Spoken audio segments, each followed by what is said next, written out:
If it looks like I've been asleep, that's because I've been asleep. Hello everyone, my name is Frankie and today's video is going to cover my first trimester, symptoms, I guess, everything in between, all of that stuff. So you're probably here because you want to know what kind of symptoms I had, how I felt, what it's been like, and I'm going to give you the lowdown. I'm going to be completely honest with you though. I've been meaning to film this for 2 weeks. So I'm currently 8 weeks pregnant. I was meant to film this at 6 weeks pregnant. And I'm going to be real, I've just been napping and trying not to throw up. So it's just been a whole lot of tiredness basically, which has been great because I love sleeping. I really love sleeping, so it's been wonderful. Like, I've been having the best night's sleep ever.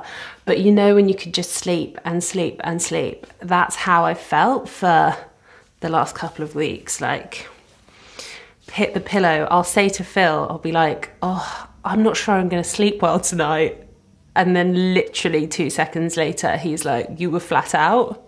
It's so funny, I've done that so many times. I think I get into bed and I get a bit like, I don't know, my hay fever's been really bad and I've been like stressing that I can't breathe, and I'll roll over and be like, I don't think I'm gonna sleep very well tonight. And then he's literally like, oh, I'm sure you will. Like, don't worry about it.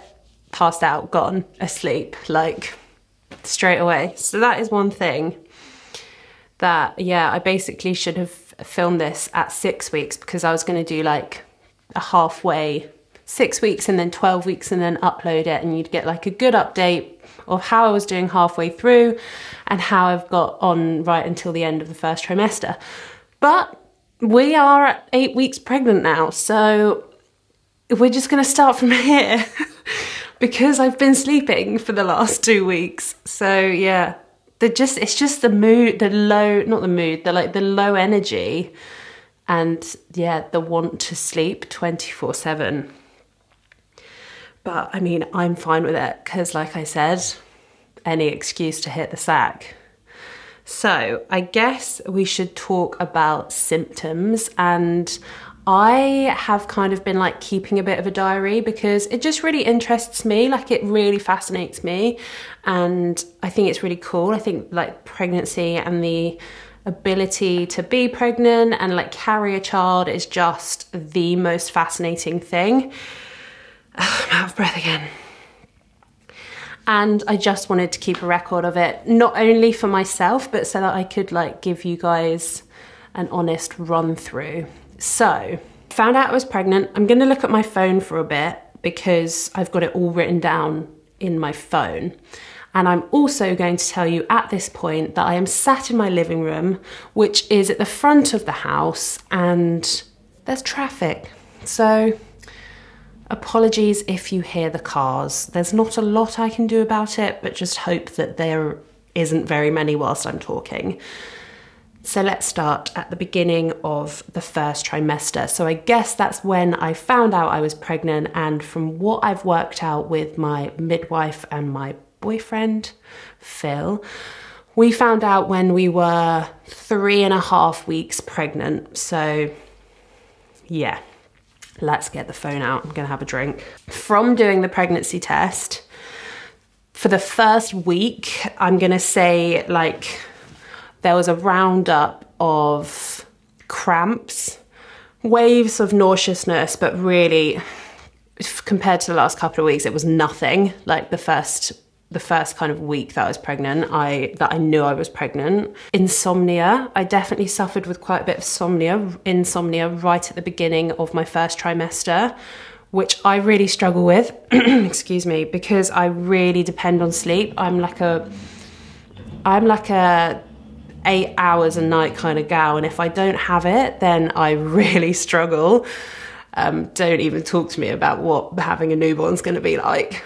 It's gonna be fine.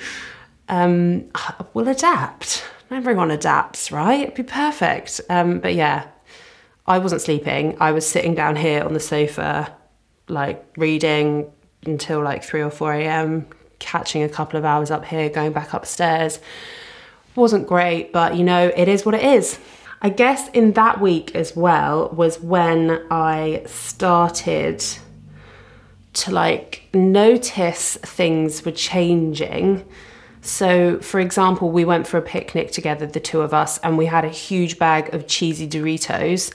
And when I say that they were the cheesiest Doritos I've ever had, I genuinely have never eaten anything as cheesy as that in my life. Like, it sounds bizarre saying it now, because I know if I went and got a bag of Doritos now, they'd probably be fine. But at that point in time, they were so cheesy, and I was eating them saying to Phil, I was like, is there something wrong with these Doritos? They're so cheesy. And he was like, they're fine. I just couldn't work it out. And then it clicked in my head. I was like, this could be to do with the pregnancy, which is weird because there's a lot of those like click in your head moments where you're like, oh, I don't feel like this because I'm dying. I feel like this because I'm growing a child. Week 3, we had lots of insomnia, very cheesy Doritos, emotional cramps, and finally getting a good night's sleep at the end of the week. And breathlessness, that's when the breathlessness started, but it has continued, it hasn't stopped. And it's usually just talking, like I just can't catch my breath when I talk, which is very strange. So then we go into week 4, which was like slightly more mild, but this is the week that I started to develop cravings, which was very bizarre, and food aversions, which for me, I mean, if you know me, I eat anything, literally. I'm like a human dustbin. I love food and I just cram it all in. I'll eat anything, honestly. But this week, well, not this week, but week 4 is where that started to change. And I'm going to tell you, it hasn't got any better. It's very bizarre, but we'll talk about that now. So again, I've written down that there was lots of early starts. I was feeling tired, waves of sickness, nauseous when hungry, and very sore legs. And I've been experiencing like sore legs, and there's this thing called restless legs. Never heard of it before, but basically, as I'm falling asleep, my legs, like, it's like I'm trying to run a marathon, genuinely. I'm lying in bed and my legs are just like, they just like can't keep themselves still. They've got so much energy. So I've been having lots of magnesium salt baths. I've been just trying to rest them as much as possible, but it's very hard when you stand on your legs all day as your job. So that is an interesting thing. Someone did recommend magnesium oil or like moisturizer or cream or something, so I should give that a go because it hasn't really got any better. But the pains kind of got better, but the joltiness at night, like the twitches, I'd say they are twitches. They wake me up, like they're so big and they're like very frequent. So that's a weird one, not something I've had before. This is a nice flicky bit of hair. Gagging over random things is written down, which is very nice. So I guess that's probably my way of saying food aversions. And I remember that week was when we did like the Gusto boxes. Have you ever done, I can't even think about it, a Gusto box, right? We got these burgers. I tell you what, I love burgers. Like, I'm such a burger hun. We cooked these burgers first night, loved it, enjoyed it. It was a peanut butter and jelly burger. Like, so it had like peanut butter and chili jam in it. And don't get me wrong, nice combination. Like, it actually did work. The first night I had it, I really enjoyed it. But we had it again for another night, like another meal. Couldn't eat it, couldn't even cook it. Like, I genuinely could not even look at Phil making this burger. I couldn't watch him eat it. I had to cut off, you know when you like cut off your nose so that you can't smell anything? I had to do that as well. Like, I just couldn't. And even now, peanut butter, it's making me feel unwell. Like, even thinking about lifting that burger now, I can't cope with it. I don't know what's wrong with me, because usually I freaking love peanut butter. It's really sad, actually. Really sad. And back to the cooking thing. That's been a real struggle for me throughout this first trimester. A real struggle. I mean, come on, like some people have the worst time when they're pregnant, and I feel like I've been really lucky. But I usually love cooking. Like I'm such like a kitchen person. I love hanging out in my kitchen. I love cooking. I cook us dinner every night, like fresh food. I really love it. That's gone out the window. I can't cook. Like I just can't. It's making me feel unwell thinking about it. I can't cook at the moment. It's, oh gosh, it's so bizarre. I told my mum and she was like, oh my gosh, what are you gonna do? And I was like, I'm just gonna turn into a chicken nugget at this point, mum.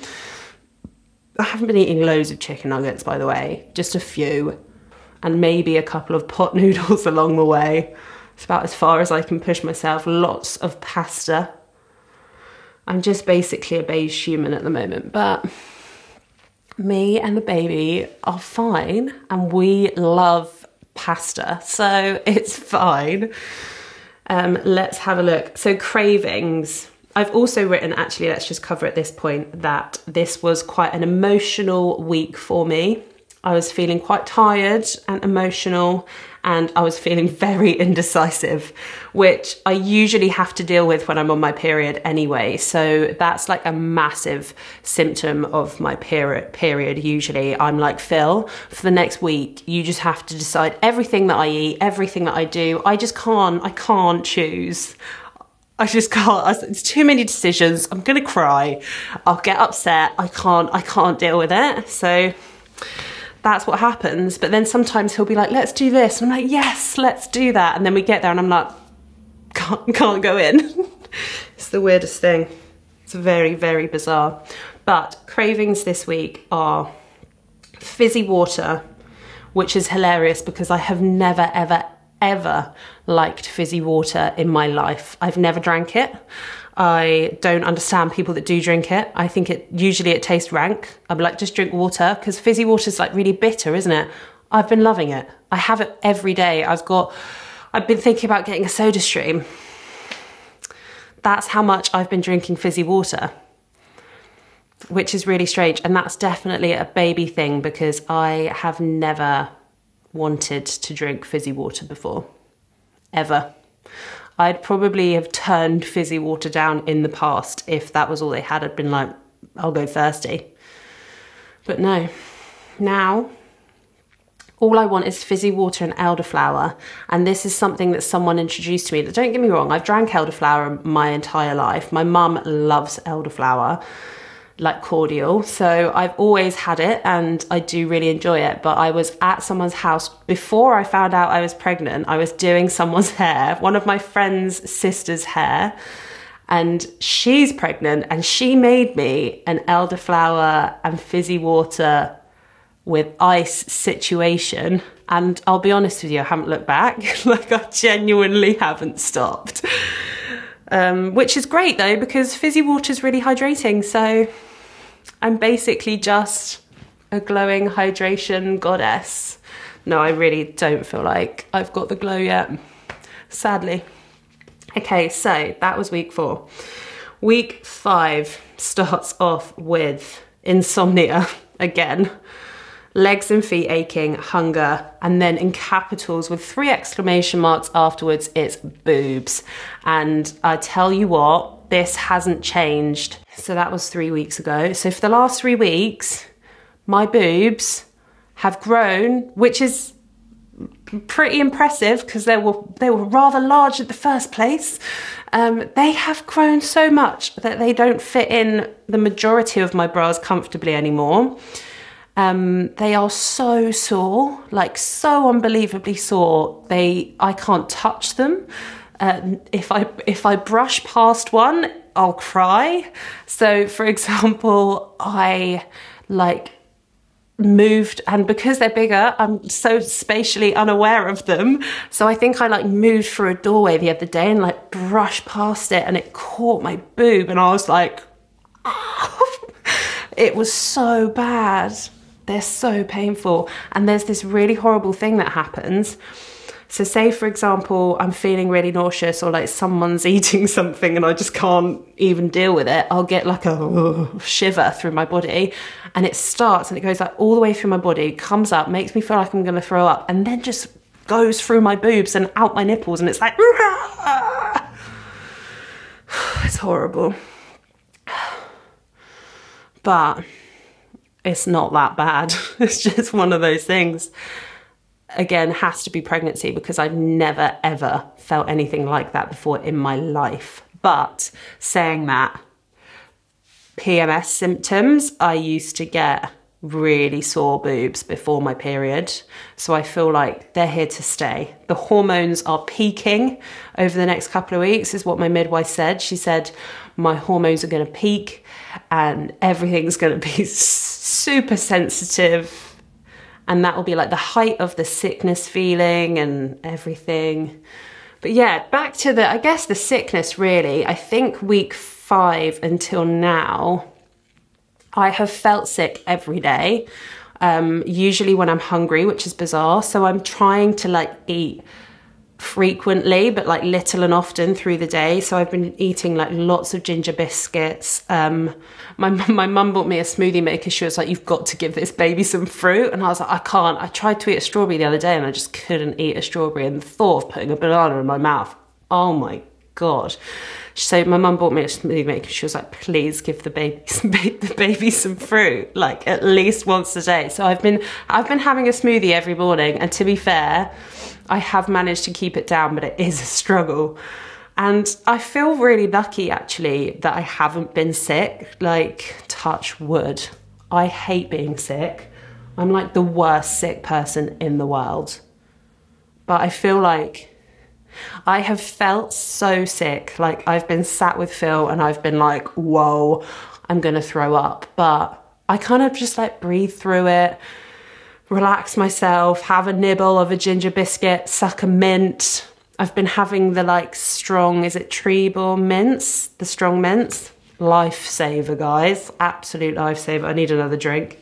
Ginger biscuits and mints, absolute lifesaver. So yeah, week 5, I'm gonna say that's probably when I started to stash my biscuits in the bathroom, because I'd wake up every morning at 4 AM or like between 3 and 4 needing a wee, which is rare for me. I've usually got a bladder of steel, but apparently not anymore. Every night I have to get up and have a wee. And at that time, I think my body's just like, gonna make you feel sick now. So I just nibble a ginger biscuit in the bathroom. I come back into the bedroom, feels like half asleep. He's like, what are you eating? I'm like, biscuit. It's like the grossest thing. And then I've got a really dry mouth afterwards that you don't need to know about.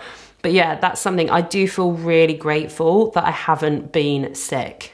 I don't know, I can't even stress how grateful I feel for that. Like, cravings that week, fizzy water, elderflower, and this is where the crumpets and the bagels came in. And I haven't stopped eating, and cheese and onion crisps.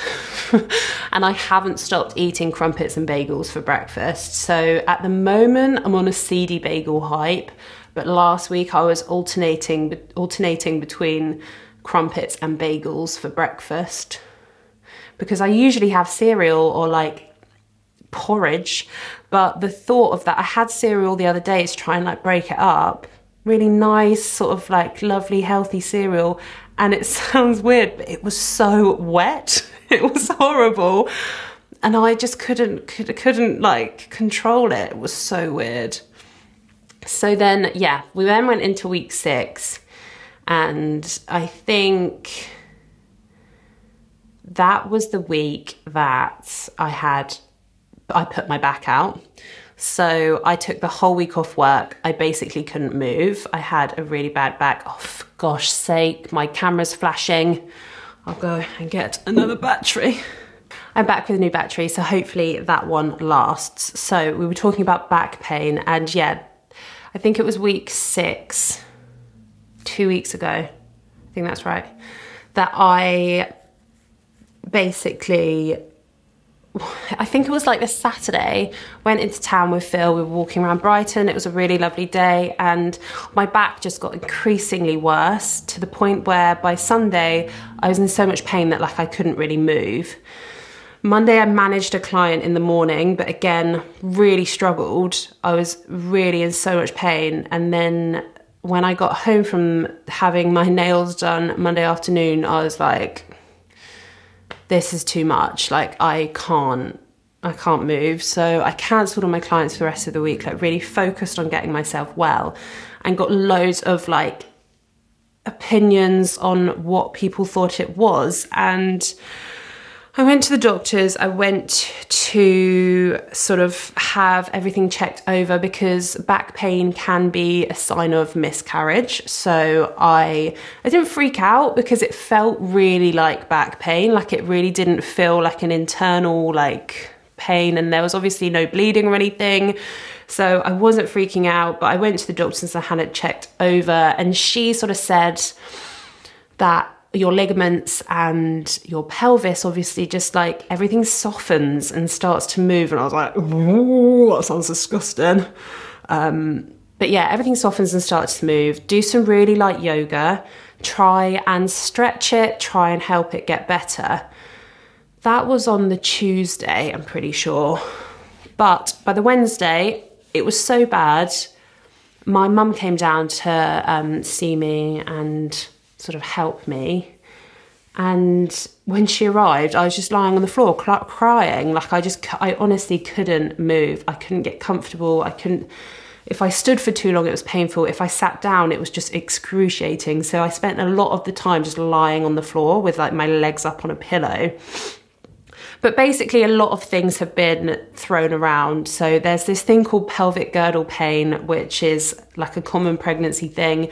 I think it usually starts a little bit later on in pregnancy. And I personally, I'm not 100% sure that it is related to my pregnancy, this back pain. I think pregnancy might have brought it on, but I've always suffered with back pain. I'm a hairdresser, I'm 6 foot tall, like I'm gonna suffer with back pain, do you know what I mean? But the doctors were very sort of like, oh, it's probably pregnancy related, it's probably pelvic girdle pain, it's probably to do with your ligaments, round ligament pain, all of this stuff. So I went and saw an osteo, and he's been really helping me with exercises like movement, massage, like manipulating the areas a little bit and like strengthening the areas around my back. And it is really helping. I've also been seeing an acupuncturist that I could really recommend if you're suffering with like nerve pain. Like, it was definitely whatever was going on in my back, it was affecting like the nerve, is it like the sciatic nerve, and it was giving me sciatic nerve pain. So I was having loads of acupuncture to help that, and that's still really painful, to be fair, like it's sore to touch. But she did do something, because I went 3 times, I think, and the 3rd time I went, I felt really sick. And I was like, I told her that I was pregnant, and I said, I'm suffering like with sickness. I haven't been sick, but I'm like dry heaving and I don't feel very good. And she put these tiny little needles here under plasters and just left them on me for the whole day. And she was like, whenever you feel sick, just like massage that area. And it helps so much. And even now, even though I don't have the needles in, there's 2 points like here, there's like, you can almost kind of feel like a muscle there that's like quite tense. Well, it feels tense for me. But if I like massage, slowly like push in that area, it really gets rid of the sickness feeling. So I can recommend that if you're not feeling too good, just like push on these points. It's almost like they're pressure points or something. And it really helps. But acupuncture for morning sickness, I didn't realize how much of a thing that was. So if you're really suffering, I'd recommend giving that a go, because it really helped me. Like for the next 2 days, I didn't feel sick at all. And I have done since then. So give it a go. So that was week 6. Really bad back pain. A lot better now that I'm in week 8, but I'm still not perfect. Like, far from. I'm doing my exercises. I'm still seeing these people privately to like try and help me. Yeah, it's a process. And I think in the last couple of weeks, I'm going to say that I have felt like the most sick. Every time, I don't know, I feel like every week passes and at the end I kind of think and write down most sick that I've felt so far. But I think that's kind of like last week and this week have maybe been the same. So that's reassuring. I'm kind of hoping that my hormone levels are peaking in the next couple of weeks, so it should all be smooth sailing. I doubt it. But yeah, that is basically what's been happening. I will say that I have had some low moods.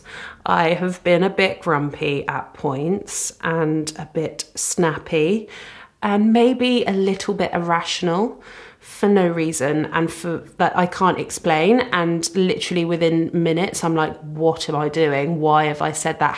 Why did I react like that? But at the time, it feels totally rational to do it. And then I'm like, that wasn't right. Probably should apologize for that. Phil's been really good, bless him, like really patient. But I feel like maybe he's a bit fed up with me. But it's all new for him as well. And it must be really hard when your girlfriend's like usually cooking like lovely food and like wants to go out for dinners and is quite active, wants to go out for walks and swimming and stuff like that. And to be honest, at the moment, I don't want to do anything, which is tough. I'm actually going to go for a swim this evening, but I could quite easily not do that, which is really tough. But it's just, I can't explain why. I just feel so fatigued and like so tired that the last thing that I want to do is like go out of the house. Like once I'm in, I just want to chill out. And the whole cooking thing as well, like I just can't get my head around it. I really hope that that comes back at some point in the summer, because I'll like do a food shop and then I'll buy things. I think in my head, yeah, I can totally do that this week. Like I can 100% make that salsa. There's this salsa that I make. It's like a sweet corn Mexican salsa. It is the tastiest thing ever. It's so good. I couldn't do it. Like I genuinely couldn't do it. And it's sad. It makes me sad. I'm basically just surviving on carbohydrates. I've been eating a lot of mashed potato and gravy, a lot of pasta, a lot of pesto, a lot of chicken. Everything's very beige apart from my smoothies. And yeah, not really craving anything sweet. Oh, I tell you what I have been craving, and that is the sausage rolls from M&S. Nowhere else cuts it. Nothing else. I've tried little bits from Asda. No, not good enough. It has to be the 4 hog roast sausage rolls from M&S, which is bizarre. And yeah, I guess to round up my cravings really, everything has been savoury. I haven't really craved anything sweet at all, which is strange because I'm such like if I were to have a treat, it would be like cake or ice cream or Maltesers or chocolate or something like that. And I'm not really thinking about that at all. Like I'd much rather sink my teeth into like a Scotch egg or a sausage roll at the moment. So yeah, that's been bizarre. But I look a little bit dishevelled because I have actually just had an hour nap on the sofa after lunch. The need to nap at the moment is real. Like I've been rearranging clients, like pulling people up and pushing people a bit later in the evening so that I have enough time to have a solid 30 to 45 minute nap after lunch. Because I just can't keep myself awake. And then I find myself doing clients and I'm like, yep, just agreeing. Because I can't, I just can't function. But on a whole, the first 8 weeks of my pregnancy have been amazing, and I feel very grateful to be pregnant and very lucky. I think we both do. It could have been a lot worse, and I'm so aware of that. I feel so grateful and so lucky that my symptoms have been 100% manageable up to this point. Like, I have seen people, friends and clients in the last kind of 4 weeks that they don't know that I'm pregnant, but I know that they're pregnant and they have really struggled, and it's made me super aware of how lucky I am. So that, yeah, I haven't taken that for granted. And also when you are pregnant and it's like so new and you have like nothing to show for it, like I don't look pregnant at all. And my tummy doesn't feel any different. It's it's kind of reassuring having symptoms, and also like I want to feel things. I want to be able to like kind of sense that I'm pregnant and know that it's something that's pregnancy related and not just like a freak thing. So that is something that I have really enjoyed. And yeah, I'm just trying to be positive about it, to be honest, like trying to be grateful for everything that happens and every little weird thing that comes up. Hey, so I'm editing this video at the moment and I didn't quite realise how much footage there would be, so I'm going to split it into 2 parts. So the one that you're watching now is part 1, and then next week I will upload part 2 of my first trimester pregnancy symptoms, just because I think that's going to work better. So yeah, sorry for the abrupt ending. But yeah, I hope you enjoyed it, and I'll see you next week. Bye.